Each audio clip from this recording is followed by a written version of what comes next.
राहुल गांव छोड़कर दिल्ली नौकरी के सिलसिले में आ जाता है। राहुल उधर एक कंपनी में नौकरी कर ही रहा होता है। एक दिन राहुल जब ऑफिस में काम कर रहा होता है तभी उसका फोन बजता है।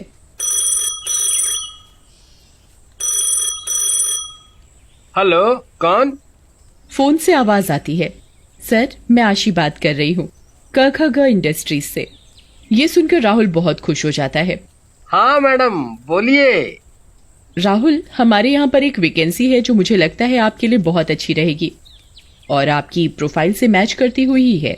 जी मैडम, बताइए। ये वैकेंसी मुंबई में है, आपको मुंबई शिफ्ट होना पड़ेगा। ठीक है मैडम। देखते ही देखते राहुल उस नई कंपनी का इंटरव्यू क्लियर कर देता है और मुंबई चला जाता है। राहुल को थोड़े दिन के लिए उसकी कंपनी वाले होटल देते हैं, पर कुछ ही दिनों में राहुल को एक घर में शिफ्ट होना था। देखते ही देखते राहुल को एक अपार्टमेंट में एक रूम मिल जाता है जो खाली होता है। राहुल उधर अपना सारा सामान शिफ्ट करके बैठा ही होता है कि तभी उसका फोन बज जाता है। वो अपनी स्क्रीन पर देखता है तो उसकी माँ का फोन आ रहा होता है। हेलो माँ। हेलो बेटा। माँ, मैं शिफ्ट हो गया हूँ नए अपार्टमेंट में। इतनी जल्दी? अभी 2 दिन पहले तो तुम कमरा ही देख रहे थे। वो हुआ यूं माँ, यहाँ पर इस कमरे के मालिक को जल्दी जाना था विदेश, इसलिए उन्होंने मुझे ये कमरा जल्दी दे दिया। क्या ये वही कमरा है जो तुम 2 दिन पहले देख कर आए थे? जी माँ। ये सुनकर राहुल की माँ बहुत डर जाती है।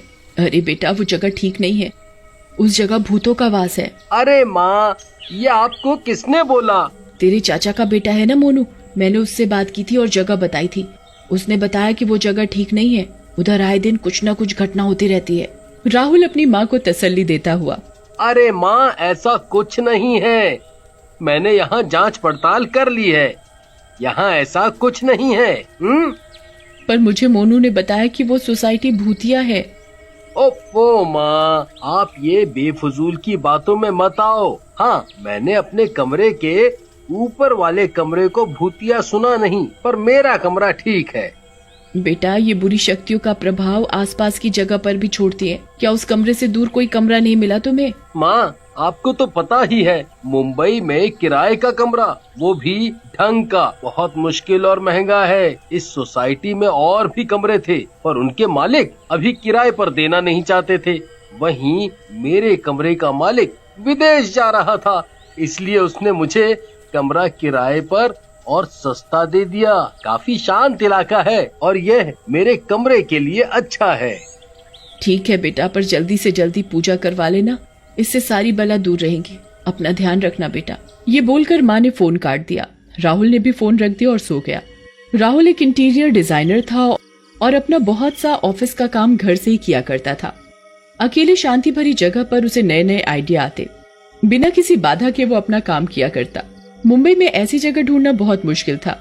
वो जहाँ रहता था वहाँ पर शांति थी। फिर वहाँ कुछ ही दिन में मुंबई मेट्रो का काम चालू हो गया, जिसके कारण उधर बहुत शोर रहता। एक दिन राहुल अपने रूम में बैठा होता है, तभी वो देखता है कि उसका लैपटॉप खुद ब खुद चल रहा होता है।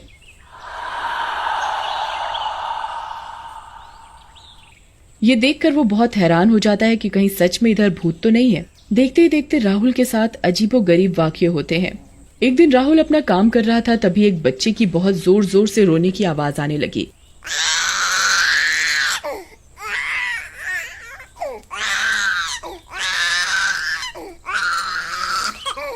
जैसे कि बच्चा उस कमरे के बाहर ही रो रहा हो।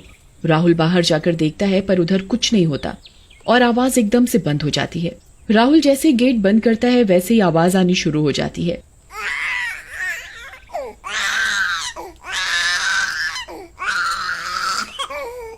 ये देख राहुल बहुत डर जाता है। ऐसा कैसे और क्यों हो रहा है? राहुल दोबारा गेट खोलता है, फिर से आवाज बंद हो जाती है। ये देख राहुल बहुत डर जाता है।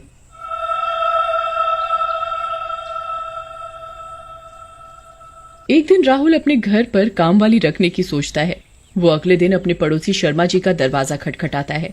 वो गेट खोलते हैं। शर्मा जी बहुत अजीब से दिख रहे होते हैं। उनकी आंखें चढ़ी हुई, बिल्कुल लाल, और नाखून भी एकदम लंबे।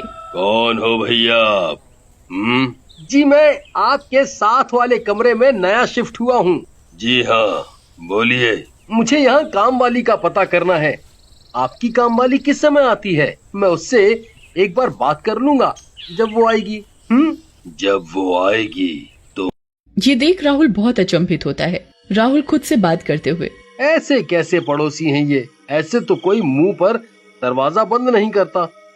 उसी दिन शाम को राहुल के घर की घंटी बजती है। राहुल दरवाजा खोलता है। वो उधर एक बहुत सुंदर औरत को देखता है। जी, आप कौन? जी, मैं शर्मा जी के घर पर काम करती हूँ। उन्होंने मुझे बताया कि आपको काम वाली की जरूरत है। राहुल देखकर हैरान हो जाता है कि ये इतनी सुंदर औरत काम वाली कैसे हो सकती है। इसने तो सोना भी बहुत सारा पहना हुआ है। जी, हाँ, मुझे काम करवाना था।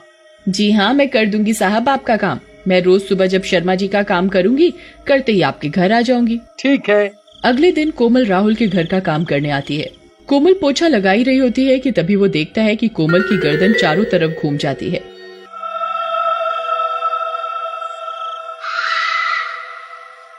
ये देखकर राहुल बहुत डर जाता है। वो अंदर ही अंदर सोचने लगता है, ये कोमल अंदर ही अंदर ऐसे कैसे कर सकती है। आए दिन राहुल के साथ कोमल को लेकर अजीबोगरीब वाकये होने लगे। एक दिन कोमल झाड़ू लगा रही होती है, तभी राहुल देखता है कि कोमल का हाथ बिल्कुल लंबा हो गया है और उसने पूरा हाथ बेड के नीचे झाड़ू के चक्कर में डाल दिया है। अरे ये क्या कर रही हो तुम कोमल? ये क्या हो रहा है तुम्हारे हाथ को? कोमल का हाथ एकदम ठीक हो जाता है। क्या हुआ साहब? मैं तो बिल्कुल ठीक हूँ। कहीं आप सपने तो नहीं देखने लग गए? कोमल ये बोलती है और जोर जोर से हंसने लग जाती है। राहुल सोच में पड़ जाता है कि उसके साथ ऐसी अजीब हरकतें क्यों हो रही हैं। वो सोचता है कि वो कल से रोज सुबह उठकर पूजा करेगा। अगले दिन राहुल सुबह उठता है, तभी उसके घर की घंटी बजती है। राहुल दरवाजा खोलता है। अरे कोमल, आज तुम इतनी जल्दी कैसे आ गई? आज शर्मा जी के यहाँ काम करने नहीं गई क्या? अरे साहब, मैंने सोचा कि आज आपके घर का काम कर दूं पहले। ठीक है, तुम काम करो, इतने में मैं नहा लेता हूँ। राहुल नहाकर पूजा करने लगता है। ये देखकर कोमल बहुत जोर जोर से चिल्लाने लग जाती है।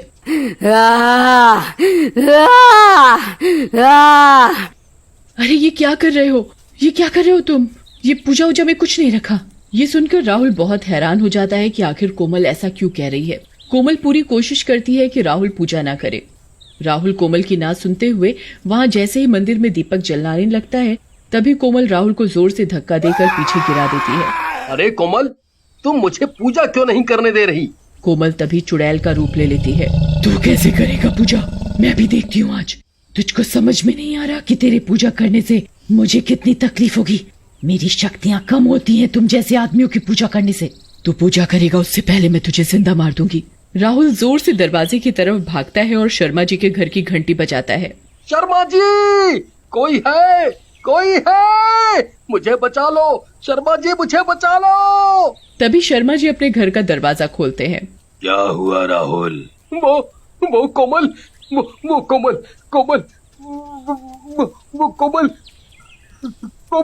क्या हुआ कोमल को? वो चुड़ैल है, वो चुड़ैल है।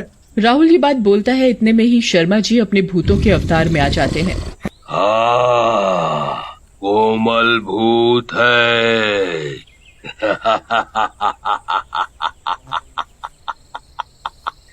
वो मेरी ही पत्नी है। मैंने उसे तेरे पास तुझे मारने के लिए भेजा था। आज तेरा सर्वनाश होगा।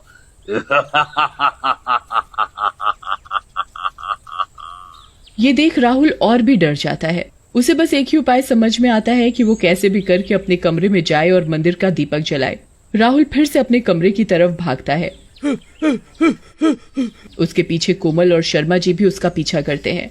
राहुल अपने कमरे में जाने के साथ ही अपने मंदिर का दीपक जला देता है और हनुमान चालीसा पढ़ने लगता है। ये देखकर शर्मा जी और कोमल बहुत जोर जोर से चिल्लाने लगते हैं। अरे, इसने ये क्या कर दिया? अब हम इसके पास नहीं जा सकते। ये पूजा करनी बंद करेगा, तभी हम इसे अपने जाल में ला सकते हैं। राहुल फोन कर अपनी माँ को सारी बात बताता है। उसकी माँ उस कमरे में हवन करवाने को बोलती है।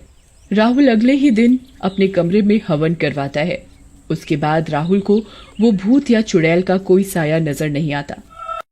एक समय की बात है, मोदी नगर नामक शहर में एक जूते की फैक्ट्री थी। उसमें 10-15 आदमी काम करते थे। उस फैक्ट्री का मालिक बड़ा ही कंजूस और लापरवाह था। उस फैक्ट्री में एक भोला नाम का आदमी भी काम करता था। वो बहुत ही ईमानदार और मेहनती था। एक दिन की बात है, फैक्ट्री में अचानक लाइट चली जाती है। तभी फैक्ट्री में काम कर रहे लोग कहते हैं, अरे ये अचानक लाइट कैसे चली गई? तभी दूसरा आदमी कहता है, लगता है कुछ शॉर्ट सर्किट हुआ है, चलो चल कर देखते हैं। और सभी लोग उस ओर चल देते हैं जहां शॉर्ट सर्किट हुआ था और वो देखते हैं कि बिजली की सारी तारें जल चुकी हैं। तभी लाइट चली गई है। तभी भोला कहता है, चलो इस बारे में मालिक से बात करते हैं। फैक्ट्री के सभी लोग मालिक के पास जाकर कहते हैं, मालिक, फैक्ट्री की तार खराब होने की वजह से लाइट चली गई है। ठीक है करा दूंगा, तब तक तुम तार जोड़कर काम कर लो। ये मालिक इतना कंजूस और लापरवाह है कि तार पता नहीं कब ठीक कराएगा। इसे तो बस काम चाहिए, काम, चाहे वो कैसे भी हो। इस मालिक को तो हम लोगों की बिल्कुल भी चिंता नहीं है, चाहे हमें कुछ हो क्यों ना जाए। हाँ, बात तो बिल्कुल सही है। अब क्या किया जाए? तभी भोला कहता है, किया क्या जाए, करते हैं सब लोग मिलकर तारें ठीक। और फिर सभी लोग फैक्ट्री की जली तारें ठीक करने चले जाते हैं। और फैक्ट्री की जली हुई तारें देखकर सभी कहते हैं, इन तारों की हालत तो बहुत ही खराब है, ठीक करना मुश्किल है। हमारे बस की बात नहीं है इन्हें ठीक करना। तभी भोला कहता है, ठीक तो करना ही पड़ेगा, और कोई रास्ता भी नहीं है, नहीं तो मालिक काम से निकाल देगा। पर इन तारों को ठीक करना बहुत बड़ा खतरा मोल लेना है। कौन रिस्क लेगा इसे ठीक करने का? मैं ठीक करूंगा इन तारों को। देखते ही देखते भोला बिना किसी का इंतजार किए हुए तार ठीक करने लग जाता है। तार ठीक करते करते तारों में चिंगारी लग जाती है और भोला को करंट लग जाता है। तेज करंट के कारण भोला की उसी समय मौत हो जाती है और वो भूत बन जाता है। भोला को करंट लगता देख फैक्ट्री के सारे मजदूर बहुत घबरा जाते हैं और जोरों से चिल्लाने लगते हैं, कोई बचाओ भोला को, कोई बचाओ भोला को, भोला को करंट लग गया है, भोला मर जाएगा। पर मजदूरों को क्या पता था कि भोला की तो उसी समय करंट लगने के साथ ही मौत हो गई थी। फैक्ट्री के मालिक की एक गलती के कारण आज भोला की जान चली गई। भोला के तो बच्चे भी बहुत छोटे छोटे हैं। ये तो अपने काम में ईमानदारी दिखाकर फैक्ट्री का भला करने चला था, पर इसकी तो मौत हो गई। सही कहा, आज के समय में तो भलाई का जमाना ही नहीं है। अब इसके बीवी बच्चों का क्या होगा? अरे कुछ नहीं हुआ, तुम सब काम पर ध्यान दो। ऐसे तो फैक्ट्री में कुछ ना कुछ लगा ही रहता है। तुम सब जाकर अपना काम करो, अगर तुम्हें अपनी नौकरी प्यारी है तो। मालिक सब मजदूरों को डांट कर भगा देता है और भोला की पत्नी को 5,000 रुपए दे देता है। भोला की मौत के बाद फैक्ट्री के मालिक को अजीब से वाकये महसूस होते हैं। एक दिन मालिक फैक्ट्री से काम खत्म करके अपने घर जा रहा होता है। तभी बीच रास्ते में उसकी गाड़ी खराब हो जाती है। मालिक गाड़ी से नीचे उतर कर देखता है, अरे इस गाड़ी में पेट्रोल खत्म हो गया। मुझे ये समझ नहीं आ रहा। ऐसा हुआ तो हुआ कैसे? मैंने तो आज ही सुबह गाड़ी में फुल पेट्रोल भरवाया था, तो आखिर ये पेट्रोल गया तो गया कहाँ? मालिक की गाड़ी में पेट्रोल खत्म होने के कारण मालिक ऑटो को रोकता है। अरे भैया रुको, अरे भाई रुको। जी भाई साहब, आपको किधर जाना है? अरे भैया मेरी गाड़ी बीच रास्ते में खराब हो गई है, पता नहीं गाड़ी का पेट्रोल कहाँ चला गया। आप मुझे मेरे घर छोड़ दो। मालिक ऑटो ड्राइवर को अपने घर का पता बताता है और ड्राइवर उधर जाने के लिए तैयार हो जाता है। मालिक ऑटो में बैठ जाता है और उसे कुछ अजीब सा महसूस होने लगता है। मालिक को ऑटो के शीशे में भोला की छवि दिखाई देती है। मालिक भोला को देखकर बहुत बुरी तरह से डर जाता है, परंतु वो कुछ नहीं कहता और अपना घर आने का इंतजार करता है। अरे भैया ऑटो थोड़ा जल्दी चलाओ। अरे भैया, बस मैं जल्दी ही आपको छोड़ दूंगा। कुछ ही दूर जाने के बाद मालिक आधे रास्ते में ही ऑटो वाले को ऑटो रोकने के लिए बोल देता है। अरे भैया भैया यहीं रोक दो, मेरा घर यहीं है पास में, मैं यहाँ से पैदल चला जाऊंगा। ऑटो वाला मालिक की बात सुनकर ऑटो वहीं रोक देता है। मालिक ऑटो वाले को पैसे पकड़ाता है। ये लो भैया अपने पैसे हैं। ऑटो वाला मालिक से पैसे ले लेता है और उसे खुले पैसे वापस करने लगता है। पैसे देते समय ऑटो वाले की गर्दन पूरी घूम जाती है। ये देख मालिक और भी बुरी तरह से डर जाता है और अपने पैसे छोड़ वहाँ से भागने लगता है। अरे भूत है यहाँ, कोई बचाओ मुझे, कोई बचाओ मुझे। फैक्ट्री का मालिक भागते भागते सीधा अपने घर जाकर रुकता है और वो अपने घर का दरवाजा जोर जोर से खटखटाता है और कहता है, रामू जल्दी से दरवाजा खोलो, रामू जल्दी दरवाजा खोलो। रामू रामू तुम जल्दी से दरवाजा बंद कर दो, जल्दी से दरवाजा बंद कर दो। क्या बात है मालिक, आप इतने घबराए हुए क्यों लग रहे हो? अरे कुछ नहीं कुछ नहीं, मुझे क्या हुआ है, मैं तो बिल्कुल ठीक हूँ। तुम एक काम करो, जल्दी से मेरे लिए खाना लगा दो, मुझे नींद आ रही है, मैं आराम। और जैसे ही रामू मालिक के लिए खाना लेने जाता है तभी भोला का भूत रामू के शरीर में घुस जाता है। तभी मालिक रामू को आवाज लगाता है, अरे रामू रामू कहाँ रह गए, जल्दी खाना लाओ। तभी रामू डरावनी आवाज में कहता है, अभी आया मालिक। और रामू मालिक के लिए खाना लगाता है। रामू ये क्या, तुम सिर्फ रोटी ही लाए हो, सब्जी कहाँ है? मैं क्या खाली रोटी ही खाऊंगा, जाओ सब्जी लेकर आओ। रामू रसोई से सब्जी लेने चला जाता है। वो सब्जी लेकर आता है और मालिक को खाने के लिए देता है। तभी मालिक गुस्से से चिल्लाते हुए, ये कैसा मजाक है, सब्जी की जगह खून। नहीं मालिक, सब्जी ही है, ध्यान से देखो, मैं सब्जी ही लाया हूँ। मालिक को सब्जी की जगह खून दिखाई देता है और वो बिना खाना खाए अपने कमरे में चला जाता है। फिर उसे नींद आ जाती है। तभी थोड़ी देर बाद कमरे की लाइट चली जाती है और वो रामू को आवाज लगाता है, रामू ओ रामू जल्दी आ, देख कमरे की लाइट चली गई है।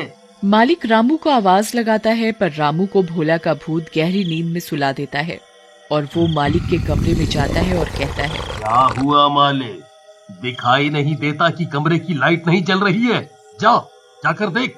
जी मालिक, अभी देखता हूँ। भूत मालिक से कहता है कि मालिक लाइट नहीं जल रही। रामू तुझसे एक काम ठीक से नहीं होता, हट, मैं ठीक करता हूँ लाइट। और मालिक लाइट ठीक करने लगता है। तभी मालिक को एक जोरदार करंट का झटका लगता है और मालिक चिल्लाकर कहता है, मर गया रे, कोई तो बचाओ, रामू रामू मुझको बचा, रामू मुझको बचा।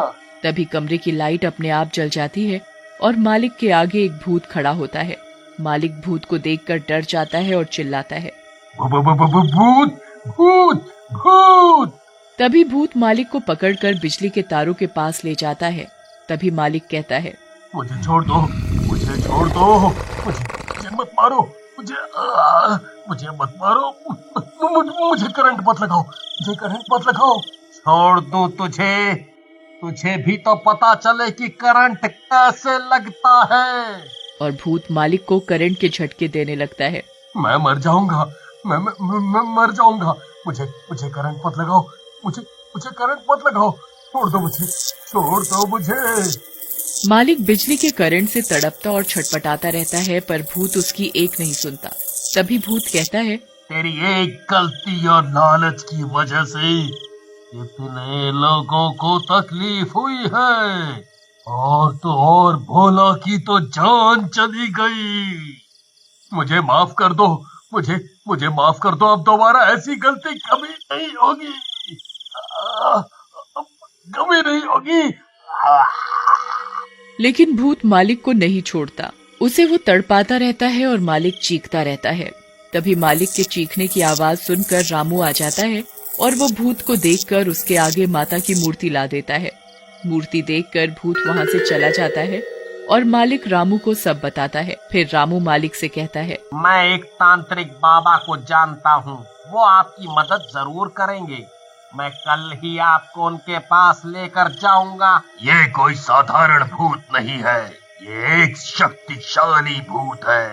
वो तुम्हें किसी भी कीमत पर नहीं छोड़ेगा, मार डालेगा तुम्हें। मुझे बचा लो बाबा, मैं मरना नहीं चाहता। तुमने कभी गरीबों का दर्द महसूस नहीं किया, मैं तुम्हारी कोई मदद नहीं कर सकता। मुझे बचा लो बाबा, मुझे बचा लो। मैं अब ऐसी दोबारा गलती नहीं करूंगा, कभी नहीं करूंगा। ठीक है, लेकिन एक ही शर्त पर तुम्हारी मदद करूंगा। तुम हमेशा मजदूरों की मदद करोगे। जी, हमेशा मदद करूंगा। और वह मालिक की मदद करने को तैयार हो जाता है और वो अपनी शक्ति से भूत को बुलाता है और तांत्रिक भूत से कहता है, छोड़ दे इसे। नहीं, मैं इसे मार डालूंगा। मेरे बीवी बच्चे बेघर हो गए, उनका क्या दोष था? अब इसकी वजह से हुआ है, इसकी वजह से मेरी जान चली गई। हाँ, मेरी जान चली गई। तभी भूत मालिक का गला पकड़ लेता है और जोर से दबाने लगता है। मुझे मुझे मत मारो, मुझसे गलती हो गई। अब कभी दोबारा ऐसी गलती नहीं होगी। तभी तांत्रिक भूत से कहता है, चला जा। नहीं जाऊंगा, इसे मार कर ही जाऊंगा। भूत मालिक का गला घोंटने लगता है। तभी मालिक भूत से कहता है, मुझे माफ कर दो। मैं किसी भी मजदूर को परेशान नहीं करूंगा, उन्हें कोई भी तकलीफ नहीं दूंगा। बाबा, बाबा। लेकिन भूत मालिक की एक नहीं सुनता और उसका गला घोंटने लगता है। तभी तांत्रिक अपनी थैली से भभूत निकालकर भूत के ऊपर मंत्र पढ़कर डाल देता है और भूत चिल्लाने लगता है, मुझे मत मारो, मुझे मत मारो। मेरा शरीर जल रहा है, मत मारो। और ये कहते कहते भूत जलकर भस्म हो जाता है और मालिक भी सुधर जाता है।